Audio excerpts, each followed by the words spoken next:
So what we covered on our last lecture was the epithelial tissues. Now let's talk about connective tissues.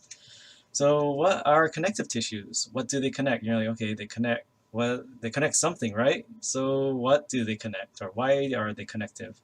Well, the thing is that connective tissue is not just about connecting different parts of your body. It also has connective tissue has a lot of different specialized functions. Not all connective tissue are the same as every other type of connective tissue.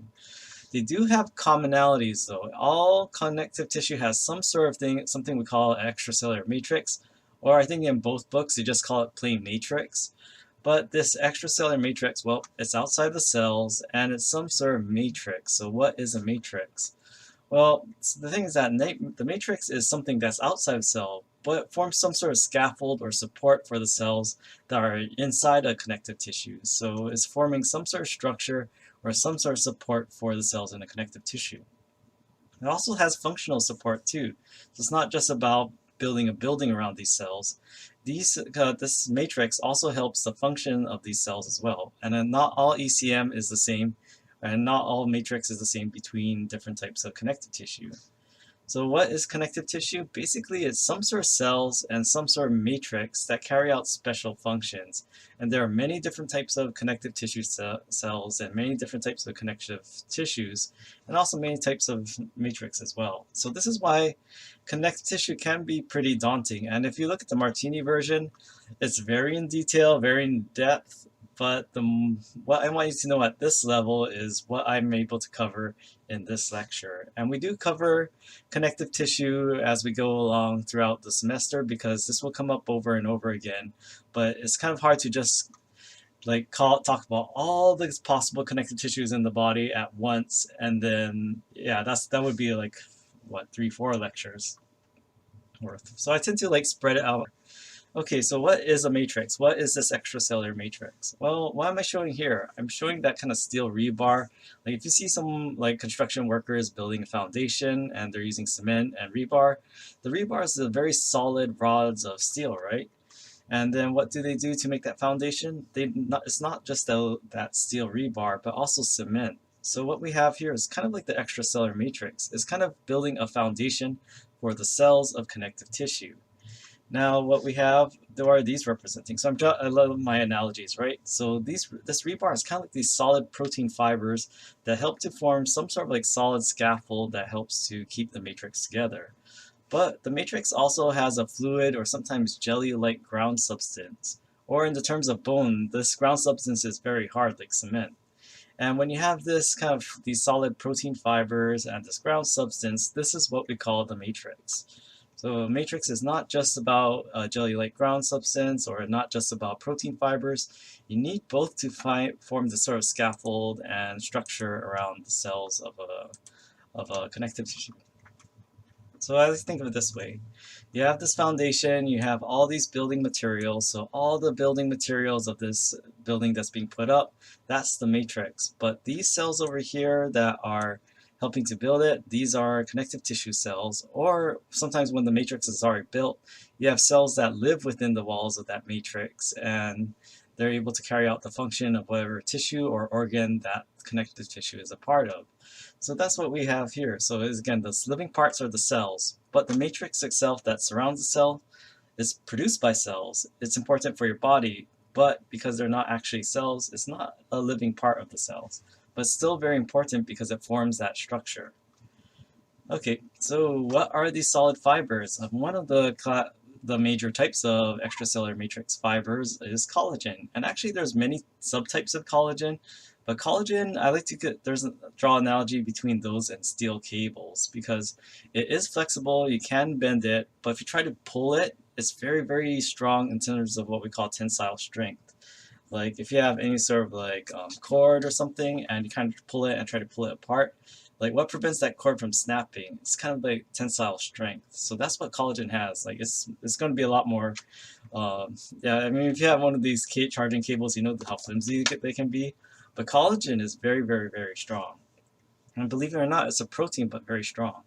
Now, reticular fibers. So what do you notice about these collagen? There's all these kind of like parallel cables of proteins that have a lot of tensile strength. But in the reticular fibers, you notice that they're not parallel. It kind of forms a network. So whenever you see this kind of root word reticulum or reticula, it refers to some sort of mesh or network, or sometimes described as a lacy-like structure. So instead of being all aligned together, it's kind of forming this network of things. And the thing is that reticular fibers are technically a type of collagen, but they're a special type of collagen. You don't need to know for this class what specific type it is, but the big difference between reticular fibers and collagen is how they're arranged. Again, collagen, you see they're kind of side by side and parallel, whereas reticular fibers, they form more of a net and meshwork. Now, elastic fibers. Well, if you're looking at a histological slide, they look very similar to collagen, and they are strong. So the thing about elastic fibers is that they're not as strong as collagen, but they're still overall pretty darn strong. So what the big thing with elastic fibers is that when you don't have it stretched out and you're not pulling on the ends of an elastic fiber, they look wadded up like this. It's kind of like, or if you've ever seen those like if you ever played with those like rubber bands that are shaped like animals as a kid, like when they're relaxed, they look like the animal, but when you stretch it out, it starts to become elongated, right? But what happens when you let it go? It snaps back to its original shape. Well, elastic fibers are like that. So they have their original shape, which is kind of globular, like this little coiled mess we see here. But when you apply that tensile strength, it stretches out. So elastic fibers, now, they're not as strong as collagen, but they're still pretty darn strong. So when you have these fibers in a connective tissue, they kind of allow a tissue to have some sort of strength so that the connective tissue doesn't rip apart if you pull the sides or if it has any sort of stresses or forces that are trying to press or pull or stretch this type of tissue.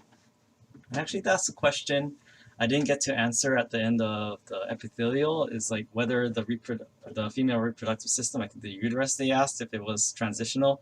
So transitional epithelium is pretty much exclusively in the urinary system, but the uterus is interesting because it actually has an epithelium called in the inner part of that's called the endometrium, and a lot of but during pregnancy, what happens to the uterus? It has to expand, right?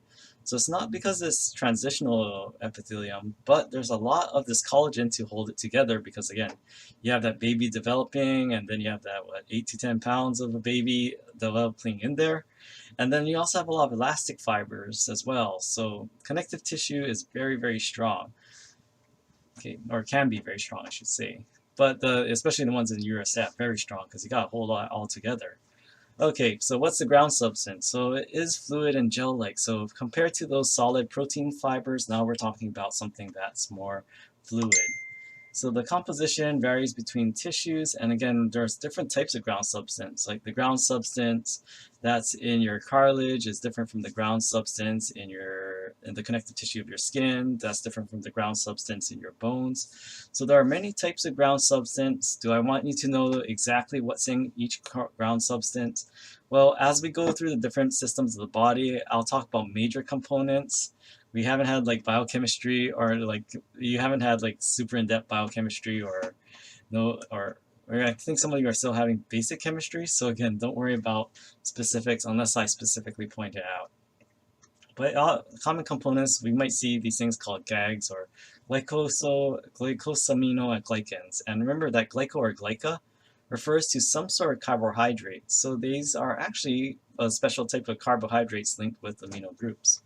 And then you have proteoglycans, again, protein plus glyco means like some sort of combination of a polypeptide and carbohydrate, and glycoproteins as well. So you have all of these things, and but the thing about sugar, I like to think that like glyco is relating to sugar, so kind of like a jam or jelly. So if you ever like if you're into baking or cooking, you might have worked with something called pectin, and that's often used to kind of thicken up jelly or jam. Well, this is what kind of like glycosaminoglycans, proteoglycans, and glycoproteins kind of do. They're there to kind of like remember that sugar attracts water and vice versa. So it's able to hold on to water, and this is why when you have these all these ground substance, types of molecules, they're able to kind of keep water together and make a kind of jelly like and kind of thicken up that water. So this is why it's kind of important to have these. And kind of like make it so that the ground substance isn't just pure water. There's some sort of thick component to the connective tissue. Yeah, so I like to think of that. So another term, well, this might be a little beyond A&P, but another term of like sugars is that they're very hygroscopic. Like, what happens if you have like cotton candy and then you leave it outside in Hawaii for a while? Well, start to attract little beads of moisture from the air, and it holds on to moisture. So yeah, water and sugars are really good friends. Okay, so again, what is a matrix? It's these protein fibers plus a ground substance, and then you have this matrix. So again, the protein fibers, the three examples I want you to know are collagen, reticular fibers, which are a type of collagen, and elastic fibers. And then ground substance, just know that it's the part that's not the fibers, and it's more fluid than the fiber part.